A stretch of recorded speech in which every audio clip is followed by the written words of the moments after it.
નમસ્કાર મિત્રો, વિડીયોમાં તમારું સ્વાગત છે। જી હા મિત્રો, અત્યારે હાલ મોટા અને મહત્વના સમાચાર સામે આવી રહ્યા છે। તો મિત્રો, સમાચાર ઉપર નજર કરીએ તો પાણીપુરી ખાતા પહેલા 2 વાર વિચાર કરજો। પાણીપુરીનું નામ પડતા જ કોઈ પણના મોંમાં પાણી આવી જાય છે। તે ભારતની સૌથી લોકપ્રિય ટેસ્ટી ફૂડમાંથી એક છે। બાળકો અને પુખ્ત વયના લોકો બંનેને તેનો સ્વાદ ગમે છે। તીખા અને મસાલેદાર પૂરી સ્વાદિષ્ટ હોય છે, પરંતુ આ પાણીપુરીનો સ્વાદ તમને બીમાર કરી શકે છે। આથી દિલ્હીના એમ્સના general physician neurologist doctor Priyanka સેહવાતે મેડિસિન ન્યુરોલોજી સાવચેતી રાખવા માટે ચેતવણી આપી છે।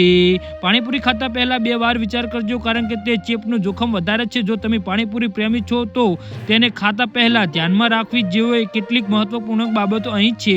ડોક્ટર પ્રિયંકા ઇન્સ્ટાગ્રામ પર એક વિડીયો શેર કર્યો છે, જેમાં સમજાવવામાં આવ્યું છે કે પાણીપુરી ખાવાથી સ્વાસ્થ્યને નુકસાન કેમ થાય છે। પાણીપુરી બનાવવા માટે વપરાતું પાણી ઘણીવાર અસ્વસ્થ હોય છે। તેમાં બેક્ટેરિયા અને વાયરસ હોય છે। આવા જ એક વાયરસ હેપેટાઇટિસ છે, જેના વિશે ઘણા લોકો જાણે છે। તો ઘણા પ્રકારના વાયરસ છે, પરંતુ હેપેટાઇટિસ એ દૂષિત ખોરાક અને પાણી દ્વારા ફેલાય છે। આ વાયરસ આપણા આંતરડા અને અસર કરે છે અને કમળાનું કારણ બને છે।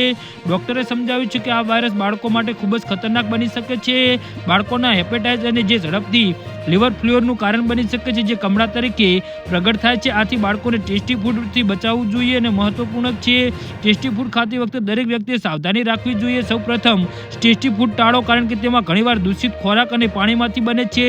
જો તમને ઝાડા, તાવ, આંખો પીળી પડવી અથવા પેશાબ પીળો પડવો જેવા લક્ષણો અનુભવ થાય તો તાત્કાલિક ડોક્ટરની સલાહ લો। તેથી પાણીપુરી ખાતા પહેલા હંમેશા સાવધાની રાખો।